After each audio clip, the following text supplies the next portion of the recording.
하나님께서는 하나님 모든 만물을 창조하셨고 또 창조하셨을 뿐만 아니라 그 창조하신 모든 만물 또 우리 물론 그 창조 속에는 우리 인간들도 창조하신 거잖아요. 그 모든 것들을 섭리하시는 하나님. 근데 이것은 만물과 모든 인간으로 이렇게 보지만 그 가운데 특별한 또 은혜를 주신 우리 인간 중에는 택함을 받은 또 우리가 오늘 말하는 구원받은 성도들이 또 있죠. 이게 특별 은총입니다.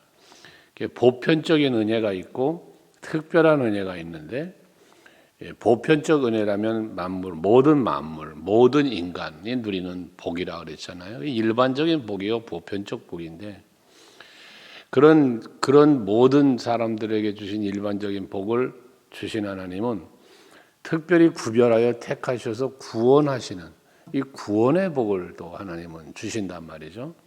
오늘 아침에 예배하는 여러분들이 바로 그런 특별한 은총을 받은 성도들이라는 사실 앞에 감사할 수 있기를 바랍니다. 근데 이렇게 하나님께서 특별 은총을 주신 그런 받은 자들을 향하여 1절에 보니까 내가 붙드는 나의 종, 하나님이 붙드는 종. 우리 하나님의 손에 붙잡힌다, 은혜에 붙잡힌다, 말씀에 붙잡힌다. 이 붙잡힌다는 기도하면서도 사용하는 언어잖아요. 하나님이 나를 붙잡아 주신다는 것이 바로 뒤에 이제 택했다는 말씀도 나오는데 그게 은혜입니다. 하나님께 붙잡혔다는 게 은혜예요. 하나님의 손에 붙잡혔던 이스라엘 백성, 하나님의 손에 붙잡혔던 모세, 다윗, 아브라함, 이게 전부 붙잡힘이거든요. 이게 특별 은총인데 여러분들이 오늘 하루를 사시면서 이 하나님의 긍휼의 손, 또 권능의 손에 붙잡혀 사시는 하루가 되시기를 바랍니다. 이 하나님의 손에 붙잡히면 보호를 받아요. 하나님의 손에 붙잡히면 능력 있는 자가 되는 거예요. 말했지만 여러분 모세의 지팡이가 홍해를 가른 게 아니지 않습니까? 하나님의 권능으로 가르신 거죠. 다윗의 그 조그마한 돌멩이가 골리앗을 쓰러뜨린 게 아니고 하나님의 권능으로 쓰러뜨렸단 말이죠. 이게 바로 하나님께 붙잡힌 자의 삶인 것이에요. 여러분들에게 오늘 이런 은혜가 있기를 축복합니다. 또 내 마음에 기뻐하는 자, 곧 내가 택한 사람이라 그랬어요. 하나님이 택하실 때는 하나님의 기뻐하심으로 택한 거예요. 요걸 택할까 말까 망설임 속에 택한 게 아니에요. 요거 택하기 싫지만 그래 하나님 택해줘 보자. 이게 아니에요. 여러분을 택하실 때는 하나님이 기뻐하시는 중에 택했단 말이에요. 그러니 만물을 창조하시고 섭리하신 하나님이 나를 기뻐하시며 택하셨다. 이게 얼마나 감사한 일입니까? 여러분 그러기에 우리는 하나님의 기쁨이 되는 삶을 살도록 힘써야 되는 거예요. 하나님이 나를 기쁘게 여겨주시고 택하셨으니까요. 그 택함 받은 자답게 기쁨을 드리는 하나님이 기뻐하실 만한 그러한 내가 되도록 여러분들이 또 힘써야 된다는 거지. 이렇게 하나님께서 기뻐하시며 택한 그리고 하나님이 붙들어 주시는 그 사람에게 보라 했어요. 그 사람을 봐라. 내가 나의 영을 그에게 주었은즉 그가 이방에 정의를 베풀리라. 하나님이 그 택한 자에게 나의 영을 주셨다. 이 하나님의 영을 주셨다는 게 바로 성령의 임재인데 우리가 예수를 믿을 수 있고 택함을 받고 예수를 믿고 구원받는 과정 속에 물론 하나님의 계획하심과 사랑하심, 예수님의 십자가 지심이 있지만 성령의 이끄심이 있다는 거예요. 그래서 여러분 성령 받아야 우리가 성령을 받아야 예수를 예수로 믿을 수 있는 거예요. 성령을 받아야 우리가 믿음으로 사는 하나님의 기쁨이 되는 삶을 살 수 있게 되는 거예요.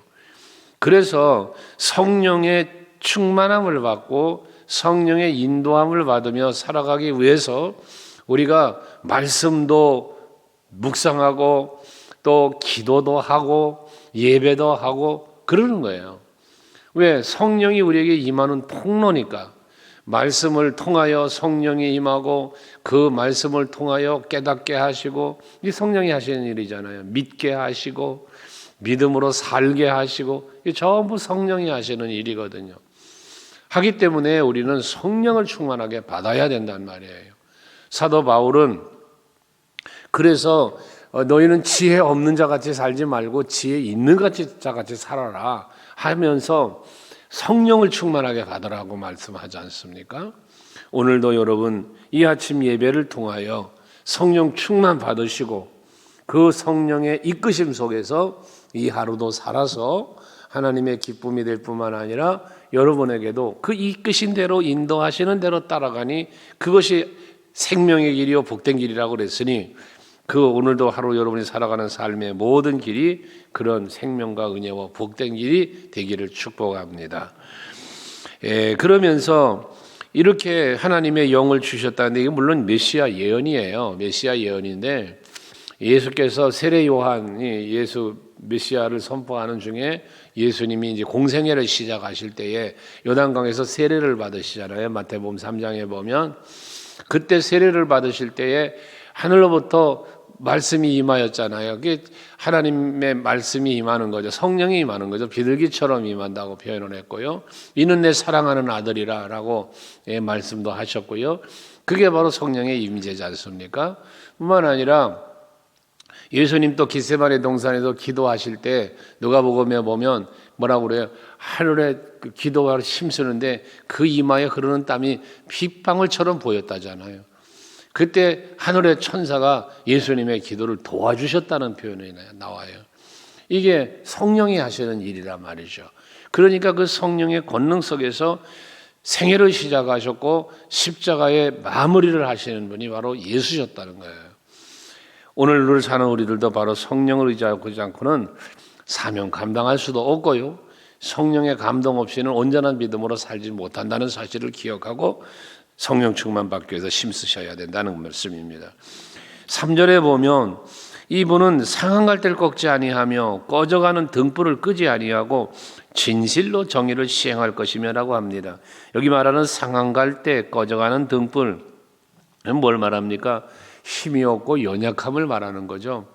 힘이 없고 연약한 자를 하나님께서는 이 메시아 예수께서는 그들을 위하여 십자가에 죽으시고 그들을 다시 살리시는 이러한 놀라운 은혜를 베푸시는 예수님의 하시는 일을 말씀하고 있습니다. 바로 그런 그 예수님이 오셔서 그렇게 힘없고 연약한 백성들을 진리와 공의로 지켜주시고 또 저들을 가르치며 이끌어 주신다는 거예요. 길이 되어주시고 힘이 되어주시고 생명이 되어주시고 그러시면서 그들을 살리시고 힘주시고 영광 중에 나아갈 수 있도록 인도해 주신다는 겁니다. 그러면서 4절에 보면 그는 쇠하지 아니하며 낙담하지 아니하고 세상에 정의를 세우기에 이르리니 섬들이 그 교훈을 앙망하리라 했는데 그건 쇠하지도 않는다 또 낙담하지도 않는다. 십자가의 고난을 보면 또 공생애 중에도 보면 대접을 못 받아요. 물론 많은 무리가 따라다녔고 뭐 기적도 일으키고 하셨지만 그러나 결과적으로는 멸시와 천대와 채찍과 가시면류한 그 십자가의 고난을 당하시며 죽으시잖아요. 그렇게 어려움에 처하고 생명을 빼앗기기까지 하는 거거든요. 어떤 의미에서 보면. 그렇지만 쇠하거나 낙담하지 아니하시고 도리어 저들을 용서해달라는 기도까지 하시며 또 내 영혼을 주께 맡깁니다라며 하늘을 바라보셨고요. 그리고 다 이루었다고 하나님이 자기의 죽음은 하나님의 뜻이 이루어지며 우리의 구원을 향한 그 예수님의 사랑임을 표현해 주신 거 아닙니까? 쇠하지도 낙담하지도 않고 도리어 부활하시고 하늘로 승천하시며 우리를 향하여 다시 재림하실 것까지 말씀하시고 하늘로 오르신 예수님 아니십니까? 바로 이런 권능자로서 세상 권세와 환경에 영향받지 않고 거기에 지배당하지 아니하고 도리어 이기고 승리하신 메시아 예수, 바로 우리는 이 예수님을 믿고 있고 그 예수님의 능력에 힘입어 우리는 그 이름의 권세를 힘입어 우리는 살고 있는 것입니다. 오늘도 여러분 힘들고 어려운 세상의 환경 속에서 살아갈지라도 바로 이렇게 쇠하지 아니하고 낙심치 아니하시고 오히려 우리에게 새 생명을 부여해 주시고 소망을 주시는 예수 그리스도의 이름을 의지하고 주님의 손잡고 하루도 승리하며 사시기를 바랍니다. 특별히 이런 은혜를 베푸심이 5절에 하나님에 대한 말씀을 하는데, 그 은혜를 베푸신 이가 하나님이신데 하나님에 대해서 이렇게 표현했어요. 하늘을 창조하여 펴시고 땅과 소산을 내시며 땅 위의 백성들의 호흡 주시고 땅에 행하는 자에게 영을 주신 하나님이라고 그랬어요. 다시 말해서 창조주 하나님이시고 그 모든 만물 속에서 소산을 내면서 모든 것이 또 생명이 생육하고 번성하고 땅에 충만할 수 있도록 섭리하시는 하나님이시고, 또 호흡을 주신다, 모든 생명의 주관자가 되신다는 말이죠. 그리고 영을 주신다고 그래서 우리의 세상 모든 것뿐만 아니라 육에 속한 것뿐만 아니라 우리의 영까지도 다스리시는 하나님이심을 말씀해요. 이와 같은 하나님이 말씀하신다. 오늘 우리에게 주시는 이 말씀은 지금 말씀한 창조와 섭리와 생명과 모든 영까지 다스리시는 하나님이 주시는 말씀을 지금 이 아침에도 우리는 받고 있는 거예요. 근데 이렇게 하나님께서 말씀하시는데 어떤 말씀을 주시냐? 언약이죠. 메시아의 언약인데 이 언약을 주시는데 6절 이하의 말씀에 보면 나 여호와가 의로 너를 불렀은즉 내가 내 손으로 잡아 너를 보호하며 너를 세워 백성의 언약과 이방의 빛이 되게 하리니 그래. 의로 불렀다. 죄인 중에 있어요. 사망 중에 있는 우리들이에요. 에베소 2장 1절 말씀처럼 허물과 죄로 인하여 죽었던 너희라고 그랬어요. 그런 우리를 부르셨어요. 이렇게 부르신 하나님은 결국 뭐 하신 거예요? 너를 의로 불렀다는 것은 사망에서 생명으로 불렀다는 거예요. 죄인에서 의인으로 불렀다는 거예요. 이게 하나님의 부르심의 은총이잖아요. 그렇게 부르시면서 내 손 아까 말한 대로 붙잡아 주신다 그랬는데 내 손으로 너를 보호한다. 이 보호하시는데 보호하심의 방법, 보호하심의 어떤 능력이 뭐냐? 언약이라는 거예요. 언약. 그리고 비방의 빛이 되게 하셨다라고 말씀을 하시거든요. 이처럼 이방 나라에게까지 각 세상 모든 사람들 앞에 우리가 빛이 되게 해주시는, 그 예수님은 빛으로 오신 예수라고도 말씀하셨고요. 여러분들도 빛의 자녀라고 하셨고요. 우리는 그래서 빛 대신 예수가 내 안에 오셔서 우리를 의롭게 하시고 우리를 보호해 주시고 모두 어둠의 권세로부터 보호해 주시는 거잖아요. 빛은 어둠을 물리치는 거니까요. 이게 바로 예수께서 오셔서 하시는 일이에요. 우리는 뭐하는가? 빛 가운데로 걸어가는 거예요. 태산을 넘어 험곡에 가도 빛 가운데로 걸어가면 길 잃어버릴 염려 없다잖아요. 우리는 오늘 하루를 여러분들 사시면서도 빛 가운데 사세요. 예수와 함께 사세요. 말씀과 함께 사세요. 길 잃어버릴 염려 없습니다. 사망의 음침한 골짜기를 다닐지라도 해를 당하지 않는다는 거예요.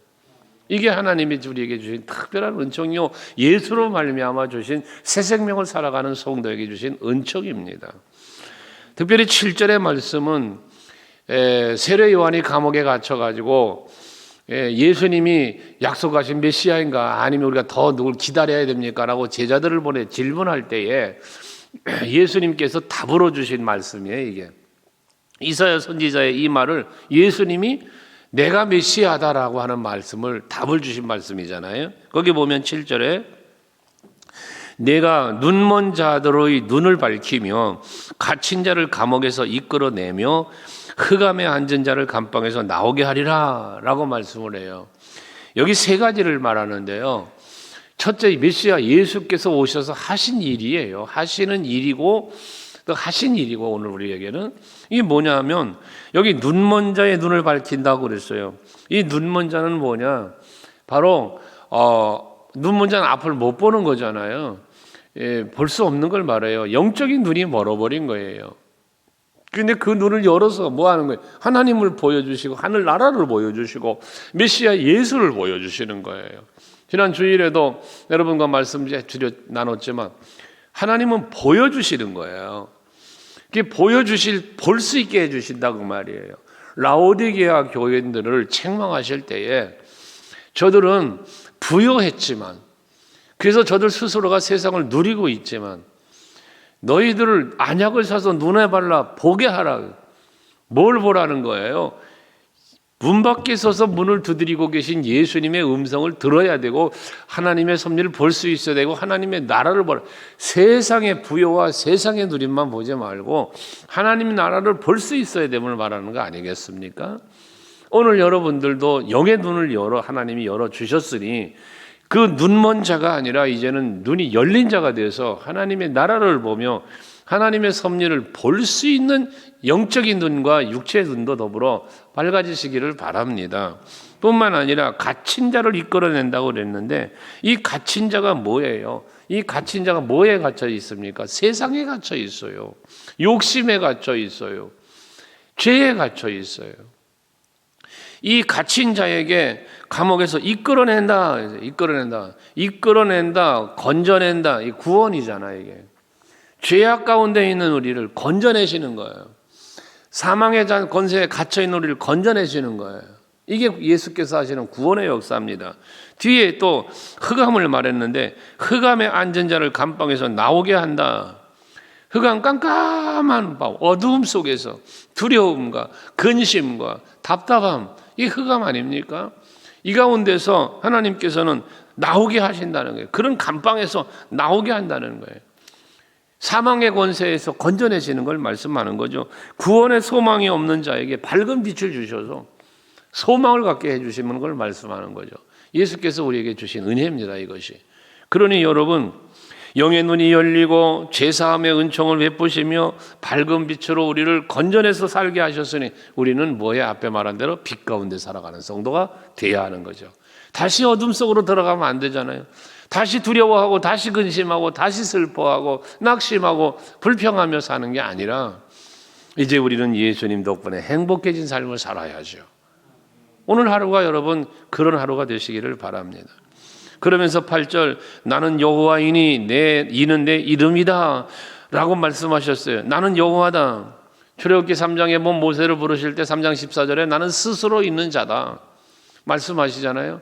하나님은 스스로 계신 분으로서 우리를 창조하신 자요, 우리를 저 죄악 가운데서 건져주시는 자요, 고통과 역경 속에서 우리를 지키시고 이끌어주시는 분이 여호와시단 말이에요. 그게 여호와의 이름이 구원자.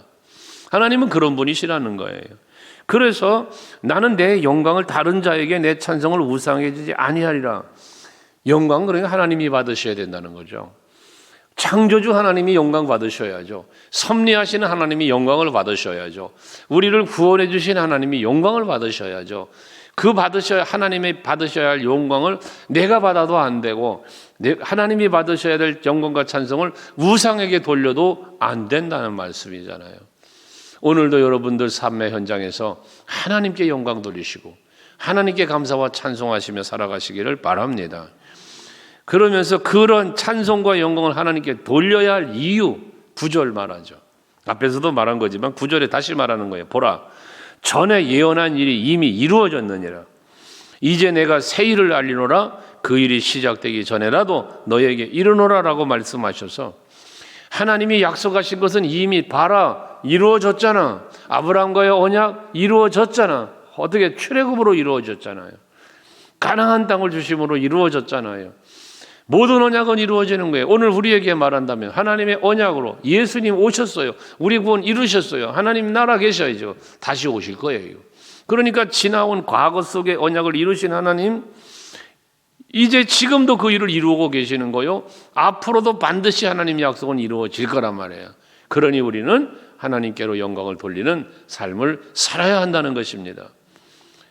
과거와 현재와 미래를 그 역사를 주관하시는 하나님, 여러분의 인생의 생사화복을 주관하시는 하나님, 그 하나님의 놀라우신 은총을 이 아침에도 여러분 찬송하며 감사하며 영광 돌리며 기도하시고 또 하루를 믿음 안에 승리하는 하나님의 보호하심 속에서 참된 평안 속에 살아가는 여러분 모두 되시기를 주의 이름으로 축원합니다.